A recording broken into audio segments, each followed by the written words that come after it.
In this video, I'm going to show you how to create and set up a Spring Boot project in Eclipse IDE. Step 1 is to generate a Spring Boot project. Just simply open your browser and go to the Spring Initializer and Spring Boot Initialize on Google.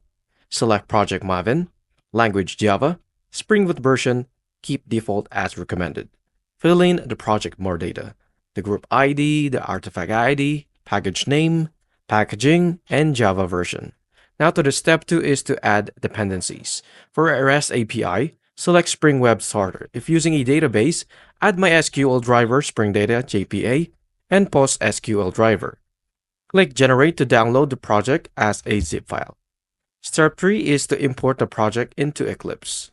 Extract the download zip file, open Eclipse IDE, go to File and import Maven, existing Maven projects. Browse to the extracted folder and select pom.xml, and then click Finish. This imports your Spring Boot project.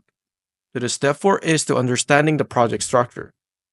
pom.xml lists dependencies, src, and the other code stores app configurations, while the Spring Boot application.java main entry point is annotated with @springbootapplication.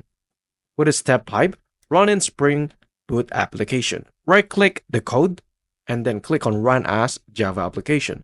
The embed Tomcat server will start to port 8080. So the step 6 is to create a REST API. Inside the code, create a new class. You'll see on to this video, and then run the application again. Open your browser and go to the http://localhost 8080/welcome.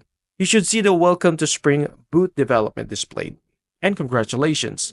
You've successfully set up and tested the Spring Boot project in Eclipse. Thank you for watching.